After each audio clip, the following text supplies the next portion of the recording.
Physical kulturis itu sebenarnya adalah kita mencoba untuk menjadikan sehat tidak menarik selagi masih kita miliki, menjadi begitu menarik pada saat dia pergi dari kita.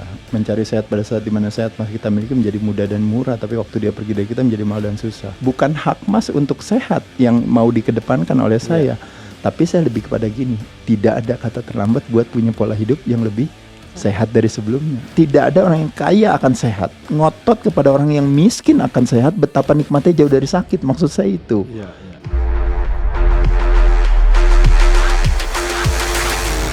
Halo sahabat OMB, obrolan Bunda.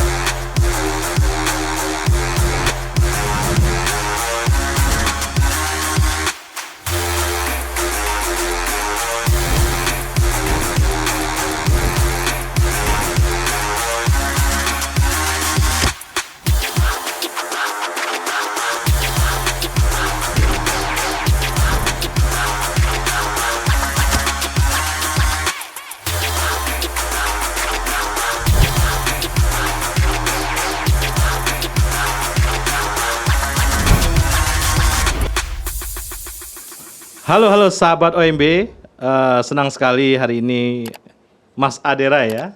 Halo Mas Halo, Ade. Mas Meldi, terima kasih sudah diundang. Dan Coach Rike ya, Coach Rike kita udah kenalan. Udah bosen. Bukan bosan. lupa lagi gitu. Coach Rike itu yang mana gitu, lupa ya. Artinya tetap rindu berarti ya, lupa soalnya. Terima kasih sudah merindukan saya, Bung Meldi. Hari ini kita bahas tentang physical culturist. Nah, ini topik yang saya kira mungkin sahabat OMB belum banyak tahu ya, Mas Ade ya, tentang ini. Dan juga mungkin kata kunci juga untuk kebugaran nih. Sepertinya saya nggak tahu juga. Saya juga baru pertama mendapatkan terma ini ya, physical culturist. Nah, tentunya untuk pengantar masuk ke diskusi itu, Mas Ade mungkin bisa memulainya apa dulu nih yang harus kita kupas nih. Coach Rike sebagai seorang yang juga mungkin paham ya. Kita kayak mengupas kulit bawang ya. Dikit-dikit itu apa yang pertama dibahas. Oke, kita bahas tentang apa sih yang dimaksud dengan physical culturist. Silakan Mas Ade. Mau Rike dulu, mau. Jadi sebenarnya kalau mungkin karena Mbak Rika yang undang saya, jadi iya. jadi kan saya gini, ikut aja ngobrol kalau apa Mas aja. Ade itu kan sebenarnya di berbagai platform sosial media udah banyak banget ya kan Mas Ade ya. Wah, Aderai di mana-mana, di Instagram Era Fitness, di dunia Aderai di YouTube. Nah, dan temanya itu, topiknya itu pasti soal kebugaran, diet, latihan beban, nutrisi ya, karena itu kan penting untuk kesehatan ya Mas Ade. Nah, itu orang udah tinggal buka itu aja istilahnya. Nah, tapi kan buat obrolan meja bundar ini kan suka topik yang tidak sebenarnya. Topiknya tuh yang enggak Mas Ade di sini tuh. Nah, beda sama podcast lain gitu. Nah, jadi ngundang Mas Ade juga yang temanya beda dari tema-tema yang udah Mas Ade udah biasa bawakan. Jadi kan kalau misalkan itu mau six pack mau apa, wah, kalau ini beyond di luar itu ya Mas Ade. Nah, jadi physical culturist ini adalah satu konsep yang saya tahu Mas Ade yang punya, dan kayaknya saya pikir ini the one and only di dunia, cuma Mas Ade yang bikin gitu. Apa isinya, kenapa? Nah, nanti biar masternya yang menjelaskan. Ya Mas Ade, ayo Mas Ade ceritain physical culturist. Ya, jadi mungkin kalau ada istilah yang mengatakan kelaparan terbesar itu katanya bukan kelaparan akan makanan, tapi katanya kelaparan akan arti dan makna gitu. Arti dan makna itu sebenarnya lebih kepada amunisi daripada sebuah pemahaman. Ketika pemahaman itu akan menjadi fondasi daripada sebuah kepatuhan. Nah, jadi makanya kenapa kalau kita mengajak orang untuk patuh atau disiplin tentang pola hidup sehat misalnya gitu ya, ketika tidak memiliki sebuah pemahaman sebagai fondasinya, maka akhirnya jadi terpaksa. Ada istilah yang mengatakan sehat bersahabat dengan pertemanan hati, sakit bersahabat dengan perlawanan hati. Nah, 95% orang yang diet gagal itu lebih kepada karena memang dilakukan dengan perlawanan hati.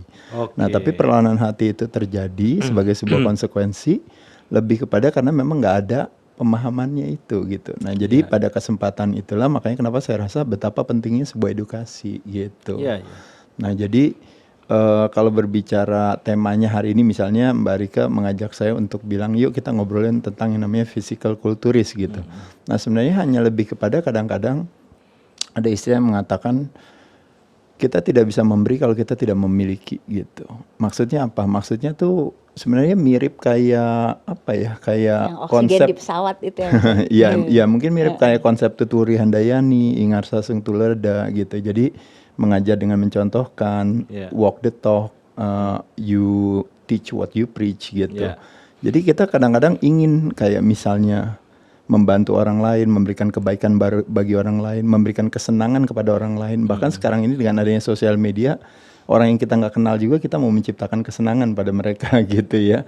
Nah, tapi kembali lagi kalau kita tidak bisa memberi kalau tidak memiliki, jadi sebenarnya prioritas yang utama itu sebenarnya adalah bagaimana kita memberikan kesenangan kepada diri kita dulu sebelum kita bisa memberikan pada orang lain. Tadi Mbak Rika bilang tepat sekali ya, jadi ketika pesawat dalam situasi emergency, bahkan kita pun sayang sama anak kita, tapi tetap oksigen harus ke kita dulu sebelum kita bisa bantu anak kita gitu. Nah jadi sehat tidak menarik selagi masih kita miliki, menjadi begitu menarik pada saat dia pergi dari kita. Mencari sehat pada saat dimana sehat masih kita miliki menjadi mudah dan murah, tapi waktu dia pergi dari kita menjadi mahal dan susah.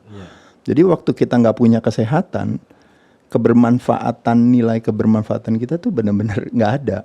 Nah apa sih konsep daripada kesehatan? Nah konsep daripada kesehatan sesungguhnya itu adalah kemampuan kita menciptakan kesenangan gitu. Nah kesenangan kepada siapa? Kesenangan nomor satu ya udah pasti harus kepada diri sendiri. Nah diri sendiri ini itu siapa gitu. Nah saya membaginya menjadi membayangkan tubuh kita itu sebuah mobil memiliki 4 roda. Nah rodanya satu ada namanya roda badan, 2 namanya roda pikiran, 3 namanya roda emosi, dan yang terakhir namanya roda energi atau life energy atau baterainya lah badan kita. Ketika kita mampu menciptakan kesenangan pada badan kita, maka konsekuensinya adalah kesehatan yang akan menjadi ganjarannya. Ketika kita mampu menciptakan kesenangan pada pikiran kita, ketika kita punya opsi cara pandang yang menguatkan hati dibandingkan dengan yang melemahkan hati, nah pada saat itu yang terjadi adalah kedamaian dan ketenangan hati terjadi. Ketika kita mampu menciptakan kesenangan pada emosi kita, emosi dari kata emovera atau tubuh yang terusik karena opsi cara pandang kita. Jadi body being disturbed sama opsi cara pandang kita. Makanya kenapa ketika kita lagi kesel, lagi sedih, penuh dengan perlawanan hati, makanya badannya lemes, makanya jadi sakit nanti. Ketika kita lagi happy, lagi senang, hati yang gembira menyembuhkan katanya. Nah adalah ketika badan terusik dengan opsi cara pandang yang seperti apa yang kita adopsi. Dan pada saat itu akhirnya jadi memberikan kekuatan. Ketika kita mampu menciptakan kesenangan pada emosi kita, maka konsekuensi yang terjadi adalah yang disebut dengan namanya kecintaan atau kasih sayang. Dan yang terakhir adalah ketika kita mampu menciptakan kesenangan pada life energy kita. Life energy itu sebenarnya lebih kepada kayak handphone itu kan gadget yang canggih. Tapi yang orang gak sadarin bahwa manusia itu, tubuh manusia itu is the most sophisticated gadget in the whole world katanya. Kan dikatakan bahwa yang paling canggih sebenarnya. Nah tapi kecanggihan manusia gak akan optimal kalau baterainya gak jalan gitu. Nah baterainya dari tubuh manusia itu sebenarnya yang disebut dengan namanya prana atau energi gitu. Nah biasanya teraktivasinya dengan kemampuan kita menciptakan kesenangan kepada, dalam hal ini metodenya adalah bernafas sebenarnya. Nah jadi makanya pada saat itu konsekuensinya adalah yang terjadi adalah kegembiraan itu sendiri. Atau bahasa Inggrisnya namanya bliss atau ecstasy. Cuma kalau kita ngomongin ecstasy, ngomonginnya nanti pil gitu ya. Padahal maksudnya ecstasy adalah kemampuan tubuh kita menciptakan, create our own. Bahkan ngomongin morfin pun, we can create our endomorphin kan pada saat itu, atau oksitosin pada saat itu. Jadi kita bisa menciptakan berbagai hal di dalam tubuh kita itu ketika kalau kita berbicara tubuh manusia itu begitu sempurnanya. Cuma masalahnya kita tidak memiliki yang namanya, kalau istilahnya orang bilang kayak semacam panduan, kayak manual users gitu ya. Jadi users manual ya gitu ya untuk ke badan kita. Sehingga akhirnya badannya mau kemana, pikirannya kemana, emosinya kemana, energinya kemana. Itulah yang disebut dengan akhirnya kita maknai sebagai kesakitan gitu. Nah jadi sakit bisa terjadi karena kelebihan, bisa terjadi karena kekurangan. Kalau zaman dulu puluhan tahun yang lalu orang sakit pasti karena kekurangan, defisiensi pasti. Kurang gizi lah, kurang ini, kurang itu gitu. Tapi uniknya kalau hari ini sakit malah disebabkan karena kelebihan.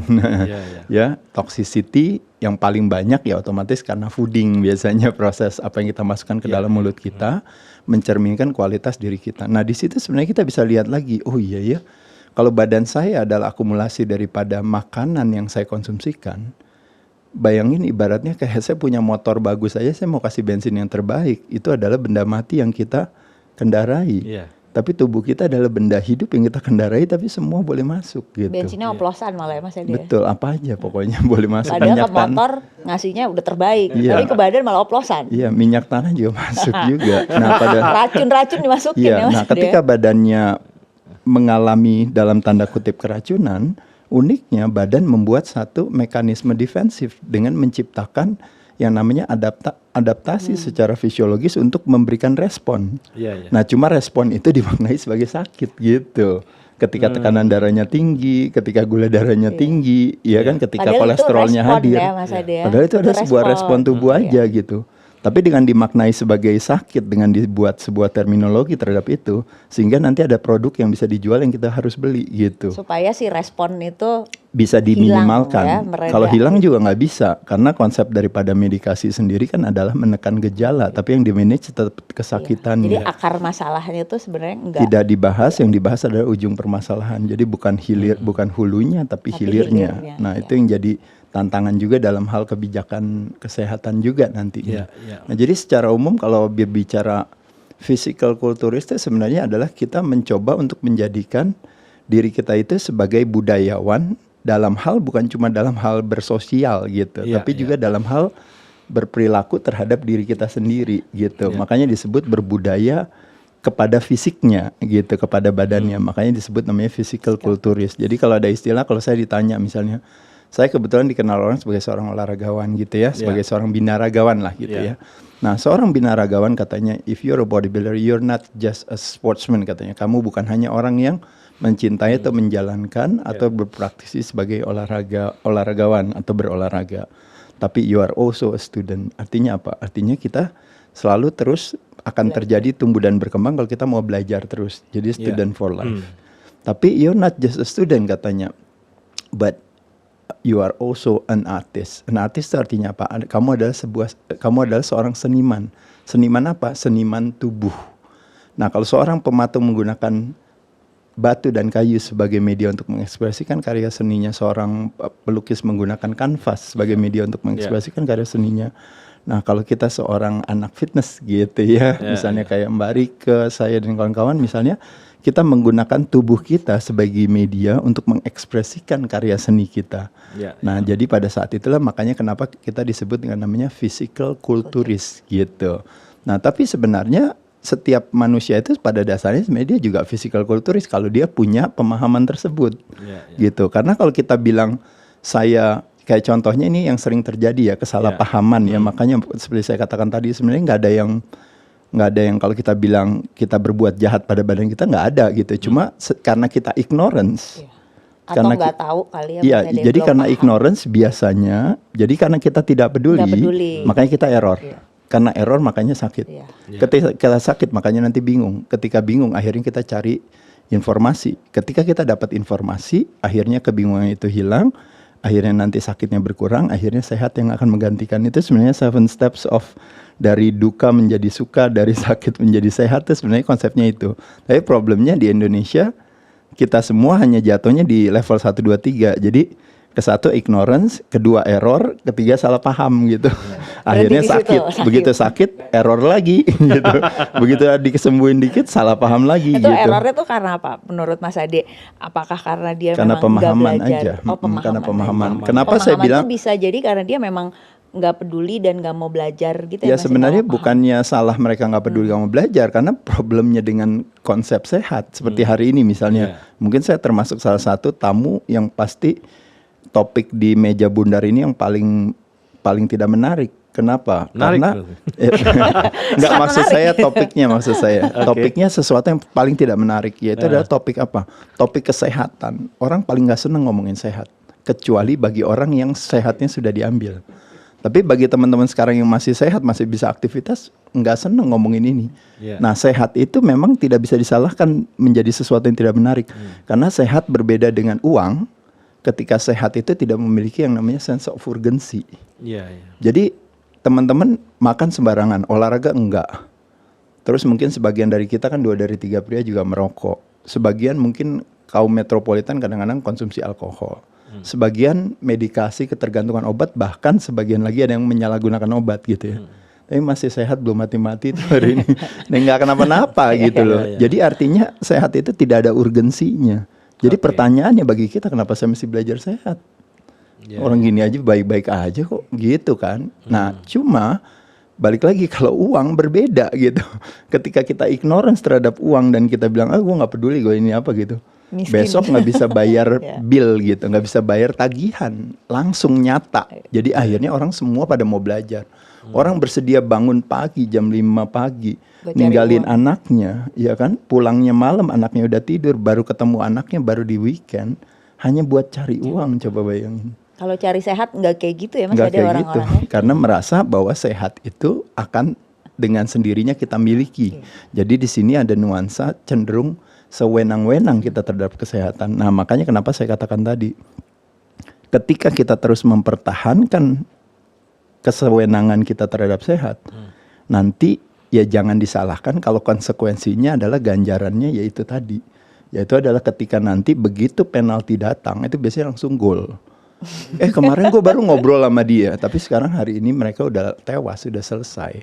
Tapi saya nggak ngelihat dia sakit atau kenapa-napa dan sebagainya. Ya di satu sisi kita bersyukur sih kalau seandainya kita bisa healthy, happy death gitu.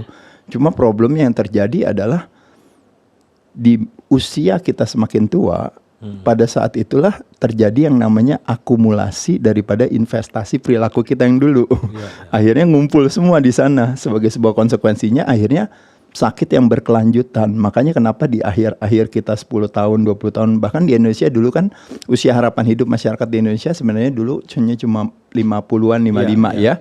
Tapi katanya sekarang dengan bangganya kita mengatakan beda dong. Kita sekarang usia harapan hidup masyarakat di Indonesia sudah naik menjadi 65, bahkan 70, bahkan 75 katanya ya. Tapi kalau kita mau membuat satu investigasi, kita teliti, itu sebenarnya kita juga udah mati di 55. Cuma di 55 sampai 75 semua orang hari ini dibuka tasnya dalamnya.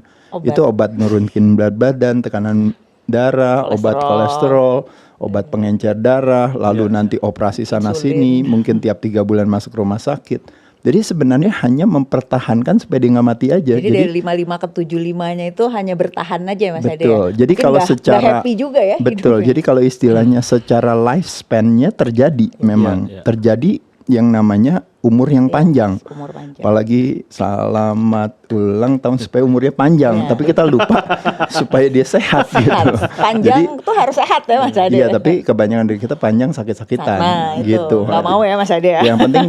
Yang penting jangan mati gitu. Tapi kalau hari ini lebih canggih lagi, yang penting jangan terjangkit. Nah gitu ya. Mati nggak masalah, yang penting jangan terjangkit.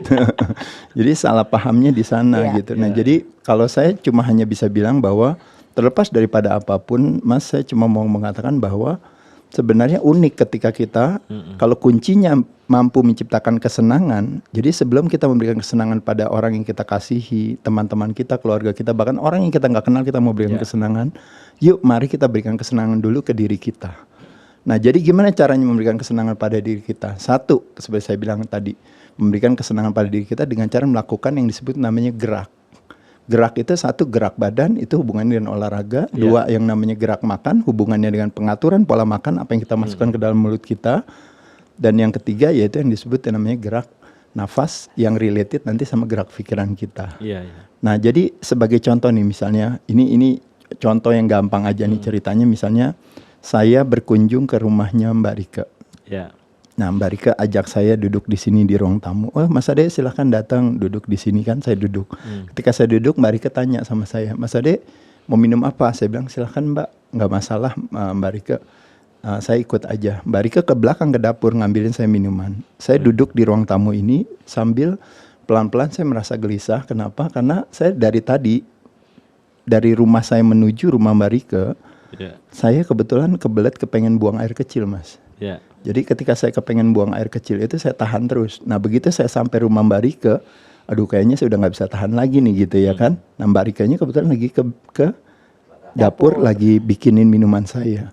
Lalu saya celinguk kanan, celinguk kiri, lalu saya lihat di sebelah kiri situ ada pojokan, kebetulan ada kayak semacam pohon plastik sih kayak gitu ya sama potnya gitu. Saya bilang, oh apa di situ aja ya gitu ya. Ya udah akhirnya saya melakukanlah aktivitas buang air kecil di potnya Mbak Rike di pojokan ruangan tamunya. Ketika saya sedang melakukan itu tiba-tiba Mbak Rike datang, langsung kaget dia. Kaget bukan karena ukuran tapi karena perilaku ya gitu ya. Kalau Meldi pasti mikirnya udah itu tadi Mas Ade. Iya. Tapi dia kaget karena perilaku saya. Perilaku ya. Ya Mel. itu adalah loh kok Mas Ade buang air kecil di ruang tamu saya gitu. Lalu apa jawaban saya? Saya bilang, aduh Mbak Rike, thank you banget, makasih banget. Akhirnya saya lega, saya bilang. Saya lega banget, aduh lega banget, enak banget nih. Loh maksudnya lega gimana? Iya dari tadi saya kan nahan air kepengen pipis saya. Akhirnya sekarang udah tersalurkan, jadi saya udah lega.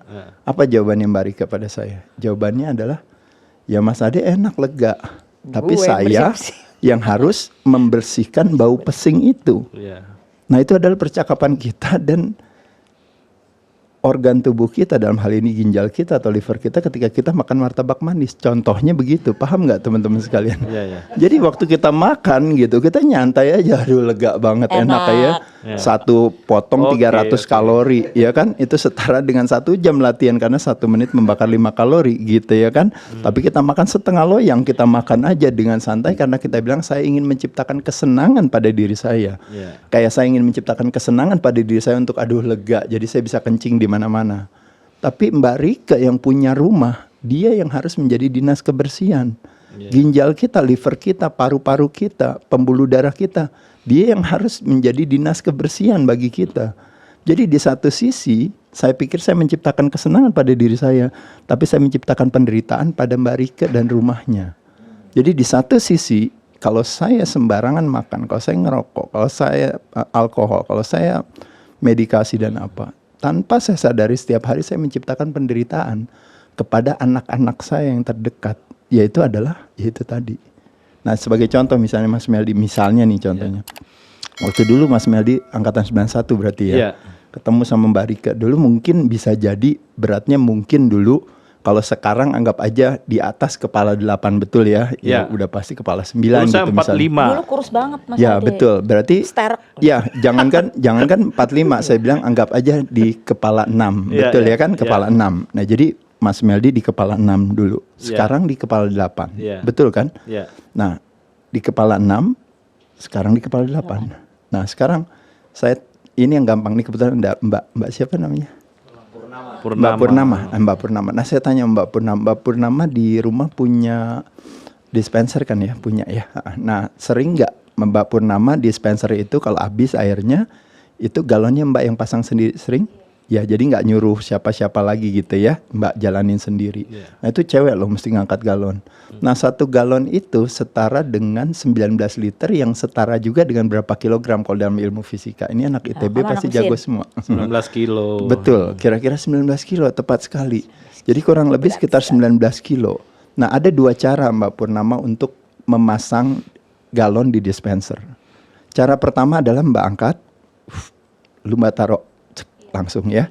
Cara kedua Mbak angkat, habis itu tahan setengah jam, diem, habis itu baru Mbak taruh lagi. Nah kira-kira Mbak cara pertama apa kedua Mbak?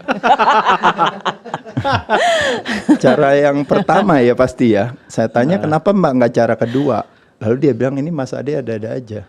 Masa saya suruh nahan galon 19 liter, yang which is adalah 19 kilo, suruh setengah jam saya suruh tahan. Baru saya taruh. Pada saat seperti itu hanya sekedar membayangkan nih Mbak Purnama. Apa yang terjadi? Pinggangnya pegel gak? Pegel. Lehernya kaku gak? Kaku. Pundaknya sakit gak? Sakit. Bahkan lututnya juga bisa gemeteran. Nah poin saya dari cerita ini adalah sederhana. Galon yang 19 liter tadi, yang 19 kilo tadi, saya cuma suruh tahan setengah jam doang. Mbak aja itu udah berat banget. Bener ya? Kayak gitu ya. Nah sekarang membayangkan hampir pria dan wanita. Dulu wanita waktu masuk ITB kepala 4, sekarang di kepala 6. Dulu pria waktu masuk ke ITB, kepala 6, sekarang kepala 8. Berarti terjadi kenaikan seperti apa teman-teman sekalian? Kalau saya tanya Mbak Rika, terjadi kenaikan berapa puluh kilo? 20 kilo, betul ya? Bung Meldi 20 Ya, ya? ya anggap aja kita nggak ngomongin Mbak Meldi, Mas Meldi dan Mbak Purnama, kita ngomongin umum. Saya bawa galon kemana-mana. Ini kalau Ya, pinter oke. emang langsung Ya, jadi intinya adalah membayangkan ketika kita akhirnya membawa galon itu, Mas, bukan Kemana-mana cuma ya. setengah jam, bukan cuma setengah hari, bukan cuma setengah tahun, tapi bahkan setengah dekade, bahkan lebih, betul ya Mas ya. Ya. Nah pada saat itu wajar gak kalau seandainya hari kita menciptakan penderitaan pada siapa? Pada persendian kita, menciptakan penderitaan pada apa? Pada organ tubuh kita, pada jantung kita dan sebagainya. Di sisi lain kita ngomong sama semua orang bahwa kita bilang saya adalah orang baik yang ingin memberikan kebermanfaatan pada orang lain. Ya. Tapi kenyataannya sendiri kita setiap hari memberikan ibaratnya kesengsaraan kepada organ tubuh kita. Nah jadi kalau poin saya bilang bukan hak Mas untuk sehat yang mau dikedepankan oleh saya, tapi saya lebih kepada gini, Mas kan punya istri kan, punya anak, ini apa? Hak dia adalah apa? Hak istri kita harus punya suami yang sehat.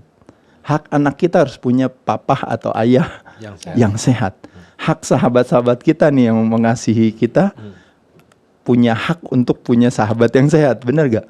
Jadi itu udah kewajiban kita, nggak bisa enggak gitu. Kalau seandainya kita diemin aja, kita ignorance, kita berharap sehat akan menjadi milik kita dengan tiap hari kita berdoa dan bersembahyang dengan bilang mudah-mudahan sehat akan dimiliki, itu kan ibaratnya kayak analoginya membayangkan kayak kerja mau enggak, usaha mau enggak gitu. Saya mah yang penting kaya.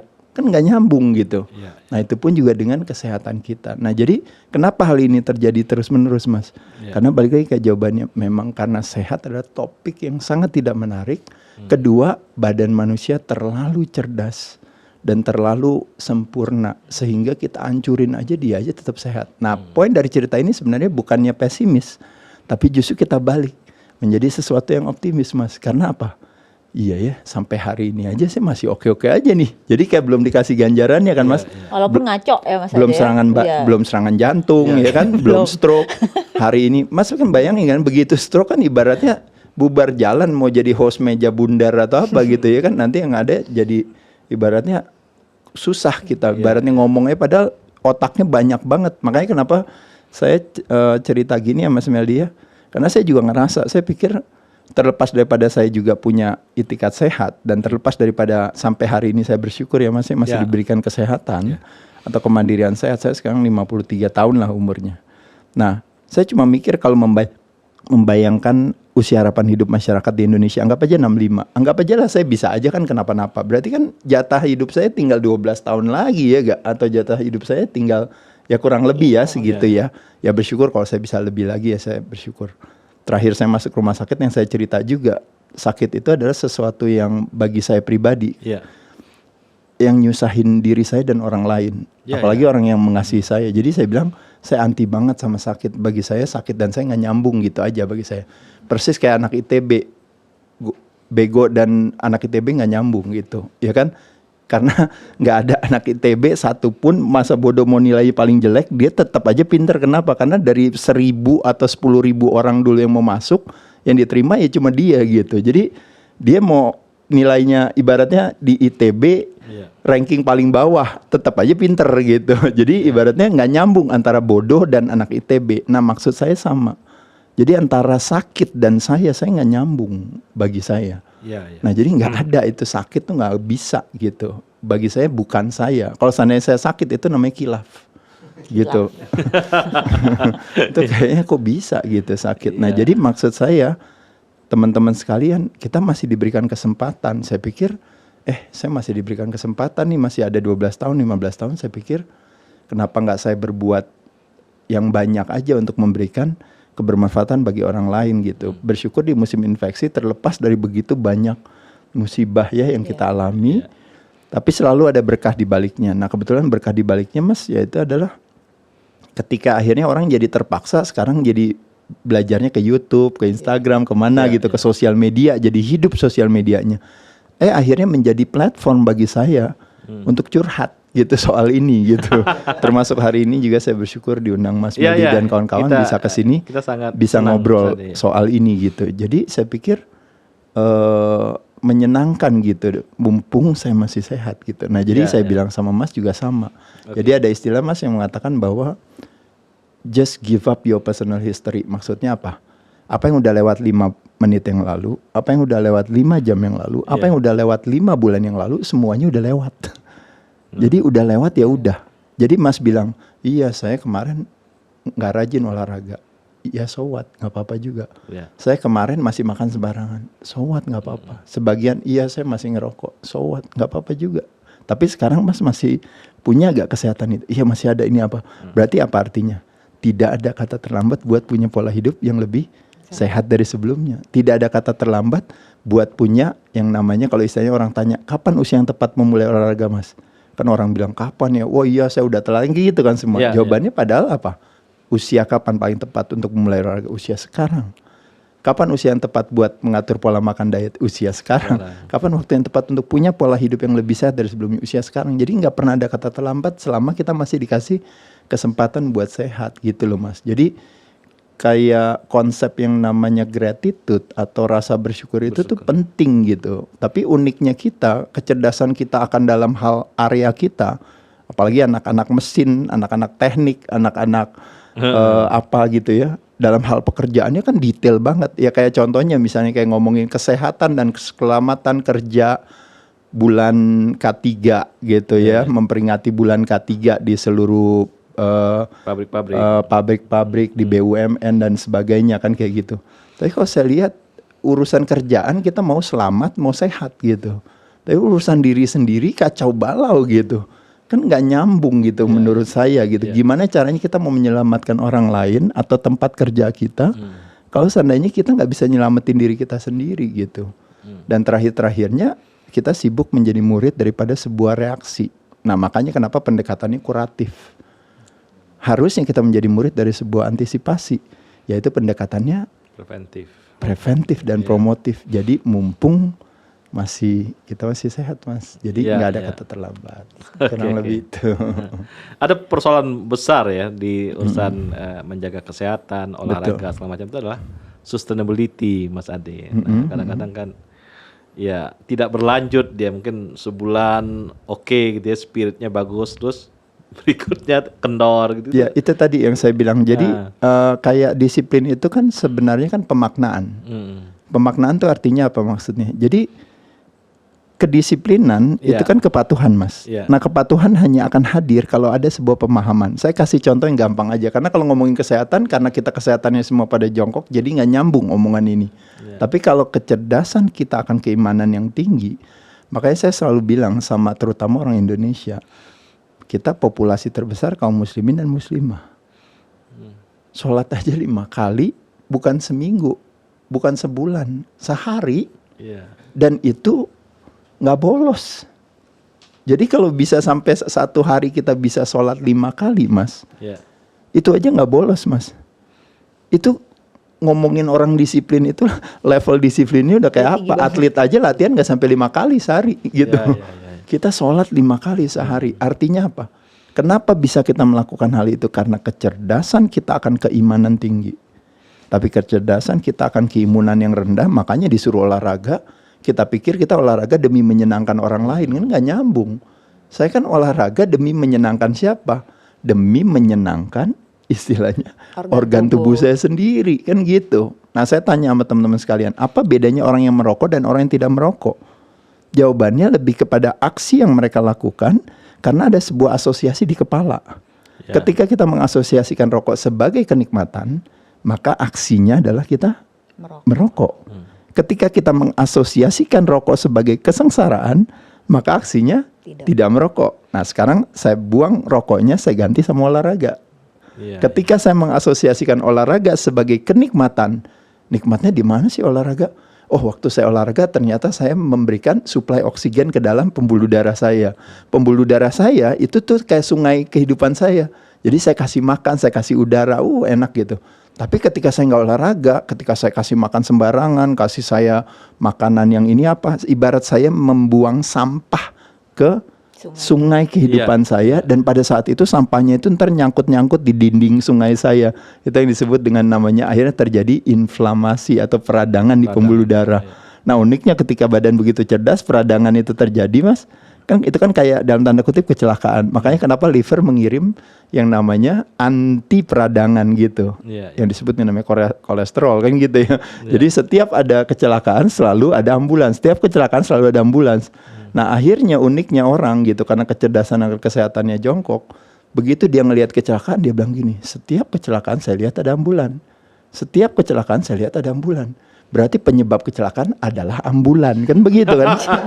Iya kan? Nah berarti apa yang saya harus lakukan? Yang saya harus lakukan adalah setiap ambulan lewat saya bikin barikade supaya ambulan gak datang ke sana.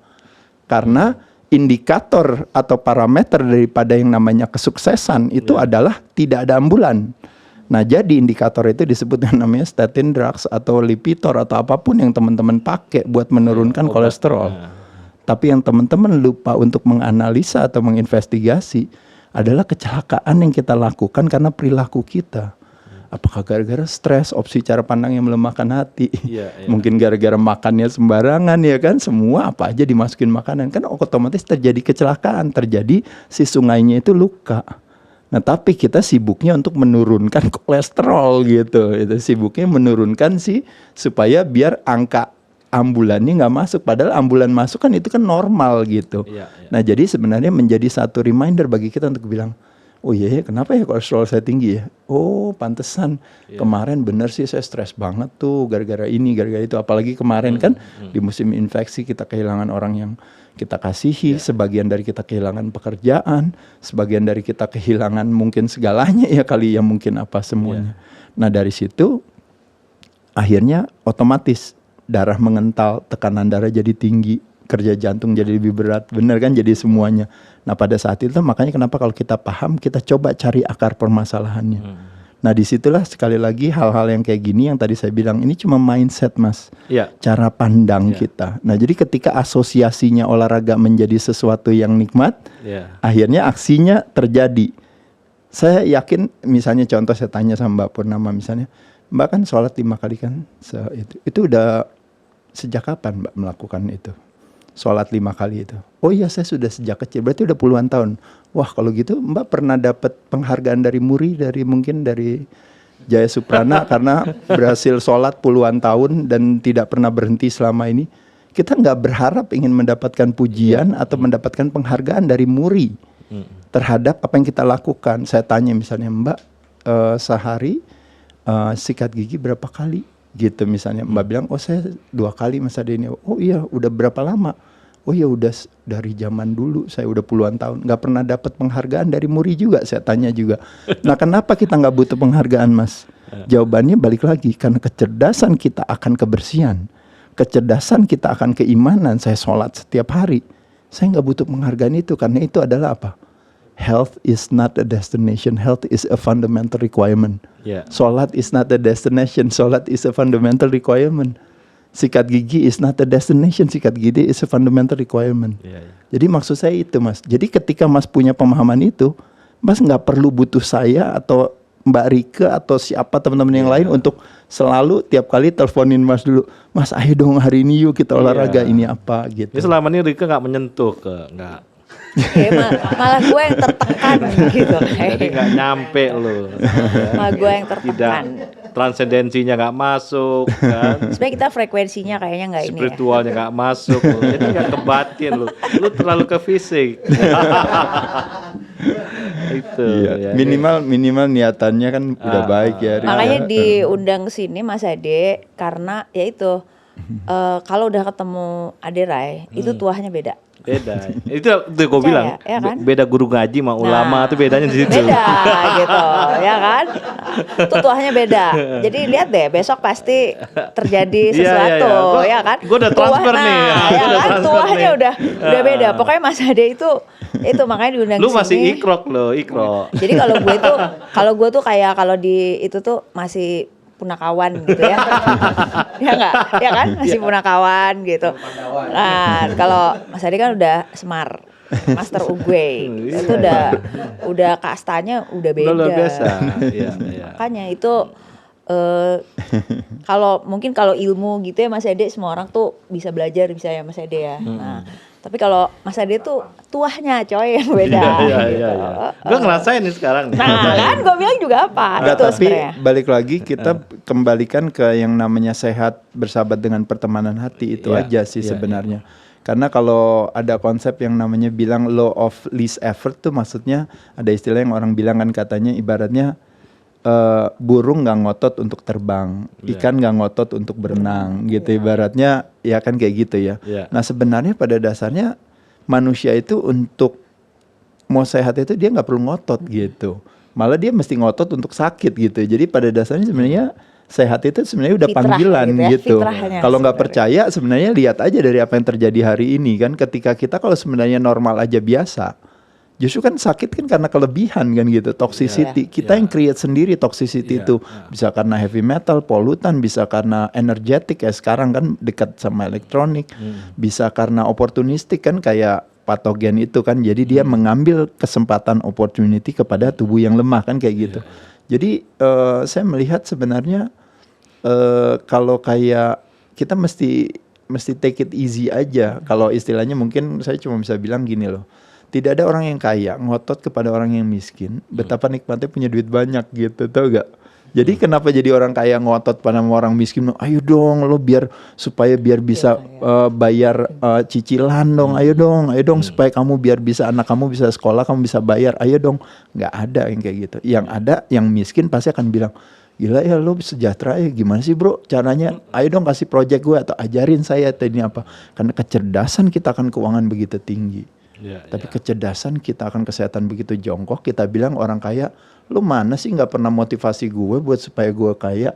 Itu kan nggak nyambung. Jadi tidak ada orang yang kaya akan sehat. Ngotot kepada orang yang miskin akan sehat. Betapa nikmatnya jauh dari sakit. Maksud saya itu.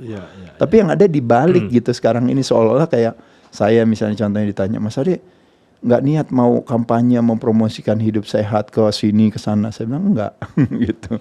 Kenapa enggak? Karena saya tanya yang gampang aja. Saya tanya sama Mas, saya tanya sama Mbak, teman-teman di sini saya tanya. Pilih sehat apa pilih mencret? Pasti pilih sehat. Pilih sehat apa pilih migran? Pasti pilih sehat. Pilih sehat atau pilih misalnya apalagi misalnya nyeri sendi dan sebagainya.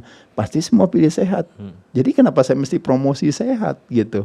Nggak ada, semua orang pasti maunya sama kan gitu ya. Gitu. Cuma yang jadi tantangan ya cuma itu aja, kayak saya bilang mesti hati-hati dalam ketika kita sewenang-wenang terhadap kesehatan kita. Kenapa sih permasalahan kita jantungnya jadi kerjanya berat? Jadi membayangkan galon kan kita bawa terus kemana-mana kan. Ketika galon kita bawa terus kayak Mbak Purnama, saya bilang Mbak tahan tuh galon cuma setengah jam doang. Itu aja Mbak udah berat banget kan. Tapi bayangin Mbak bawa galon itu kemana-mana. Ke tempat kerja saya bawa, iya kan? Sholat saya bawa, tidur pun saya bawa juga. Itu galon saya bawa kemana-mana. Lama-lama makanya runtuh. Badan kita tuh bener-bener berat banget, capek gitu. Nah jadi akhirnya ketika badannya capek kan kenapa? Tekanan darah jadi tinggi kan? Betul. Gula darah jadi tinggi kan? Betul. Kolesterol jadi tinggi? Betul. Terjadi pengentalan darah? Betul. Apa yang kita lakukan? Kita malah menjadi murid daripada sebuah reaksi. Oh, gula darahnya tinggi, saya beli obat menurunkan gula darah. Metformin, pakai insulin. Saya mau tekanan darahnya tinggi, dia beli obat hipertensi. Oh, kolesterolnya hadir, dia bilang. Dia beli obat buat barikade si kolesterol tadi, si ambulans tadi. Dengan cara statin drugs atau Lipitor dan sebagainya. Pengencer darah dengan apa misalnya, dengan misalnya memakai Rick, kalau obat pengencer darah tuh kayak Kebetulan saya aspirin ya misalnya dan sebagainya. Nggak kental, jadi nggak Iya, tahu obatnya. iya kan? Ya Bodrek dan kawan-kawan lah. ya sebenarnya ini nggak boleh salah paham ya. Jadi obat itu harus dibenargunakan. Jadi kita butuh gak obat-obatan tersebut? Kita butuh gak operasi, radiasi, reposisi, apapun kita butuh. Tapi harus dibenargunakan. Pada saat memang kita membutuhkan itu kita lakukan. Tapi menjadikan medikasi sebagai lifestyle bukan ide baik gitu maksud saya. Jadi jangan menyalahgunakan obat. Nggak salah juga dokternya, rumah sakitnya, harus ada apoteknya ya, harus ada dong. Kalau nggak ada nanti kalau kita kenapa-napa ya kan nggak bisa ya.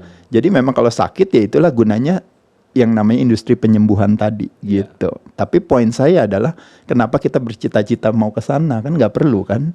Makanya kenapa ada istilah orang bilang bahaya terbesar bukanlah ketika kita memiliki cita-cita yang tinggi dan kita tidak mampu meraihnya, Mas. Tapi bahaya terbesar adalah ketika kita memiliki cita-cita yang rendah, itu yang kita yakini dan itu yang kita lakukan. Nah, dalam hal kalau ngomongin soal membangun bangsa dan negara, dalam hal bisnis Mas, dalam hal ini apa, kita udah menerapkan itu semua. Orang Indonesia cita-citanya tinggi kan, nggak main-main. Mau jadi tuan rumah Piala Dunia lah, atau misalnya mau jadi juara Piala Dunia juga mungkin cita-cita juga kali ya, atau mau jadi juara umum Asian Games misalnya. Dia kan mau cita-cita, nggak apa-apa. Meskipun tidak tercapai, tapi cita-cita itu ada. Tapi uniknya cita-cita kita dalam kesehatan tuh begitu rendah.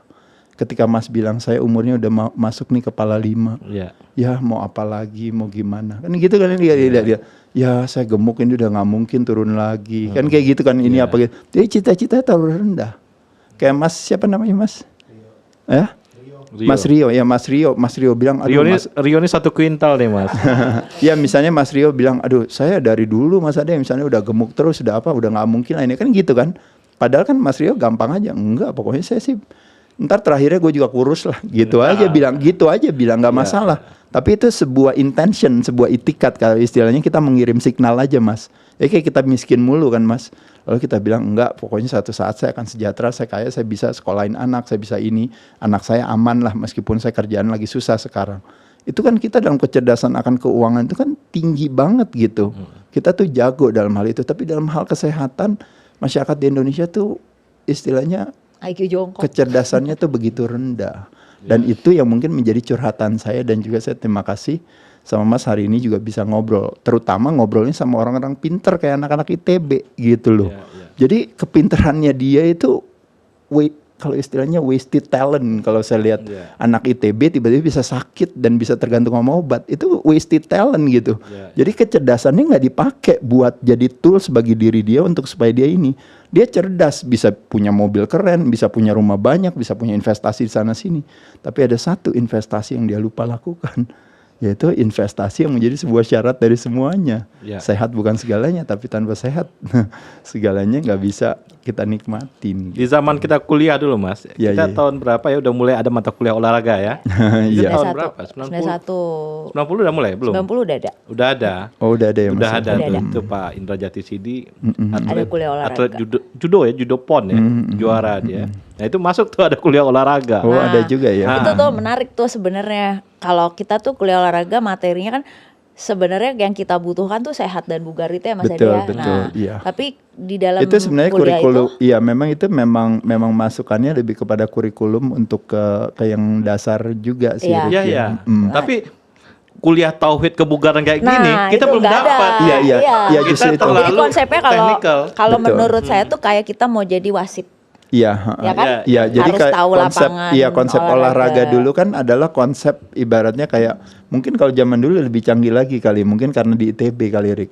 Jadi di ITB ini jadi semua orang diharapkan untuk menjadi nanti jadi kontraktor sarana olahraga. Betul, gitu sport ya. science Jadi, kayaknya berapa ya gitu. panjangnya? Nah, iya gitu. Jadi pelajaran olahraga berapa panjangnya lapangan basket, berapa itu tingginya jadi net volley gitu. Jadi dia siap jadi kontraktor nanti mungkin bikin untuk ring buat basket itu. yang hidrolik gitu. Tapi saya juga dulu pernah berpikir kayak gitu Mas Ade. Jadi kalau ada kuliah olahraga itu mungkin nanti teknologi olahraga anak ITB Ya, itu kayak akan peraturan-peraturan berkembang, olahraga. gitu ya. Dulu Pak, Tapi ternyata enggak ya. Nah, dulu Profesor Wiranto ya, guru besar kita tuh pernah bilang, insinyur kalau nggak sehat gimana kerjanya? Iya, Nah itu menarik menurut saya. betul Mas. itu Iya. juga Makanya sebenarnya kenapa ada konsepnya- istilah kalau insinyur itu kan sebenarnya kan outer engineering gitu. Iya. Nah kalau kita ke badan kita itu yang disebut dengan namanya terminologinya saat guru kan inner engineering itu maksudnya itu gitu. Iya, iya. Jadi kita engineer buat inner kita gitu. Iya, iya. Jadi kita bilang saya bisa mengontrol kerjaan saya bisa mengontrol bahkan keluarga saya, istri saya, anak saya in control gitu. Tapi giliran badan dan pikiran saya nggak nyambung gitu, emosi saya nggak nyambung. Saya kepengen kerja hari ini tapi badannya nggak mau kerja, badannya capek gitu. Jadi kita nggak punya kemampuan untuk engineer apa Badan yang ada di kita dalam sendiri. kita. Dan sampai Pak Wiranto tuh mensyaratkan insinyur harus bisa berenang. Itu luar biasa itu. Iya, Karena- itu metodenya sih ya. metodenya. Tapi memang kalau menurut saya yang bisa jadi masukan itu lebih kepada kayak memperbaiki standar yang namanya kurikulum pembelajaran yang namanya physical edukasi gitu. Jadi kalau kita kan dulu kan ngomongnya olahraga. Olahraga. Sebenarnya dia olahraga dan kesehatan judulnya kan gitu. Tapi kita memang lebih banyaknya akhirnya kayak mempelajari peraturan-peraturan olahraga dan cara berolahraganya. Tinggi net malah ya. Tinggi net yang Padahal tadi saya yang bilang. kita butuh itu kuliah tauhid gitu ya, tauhid Betul. olahraga gini Iya. kan, tausiah olahraga gitu. Iya, mungkin kalau konsepnya sih kalau saya bilang lebih ke itu aja sih, kayak bicara gerak badan berarti kita ngomongin olahraga. Olahraga terbagi dua, melatih pengencangan otot jantung berarti kan cardio exercise. Iya. Apa manfaatnya dan apa saja jenis-jenisnya gitu ya, dan apa kebermanfaatannya tadi. Kedua,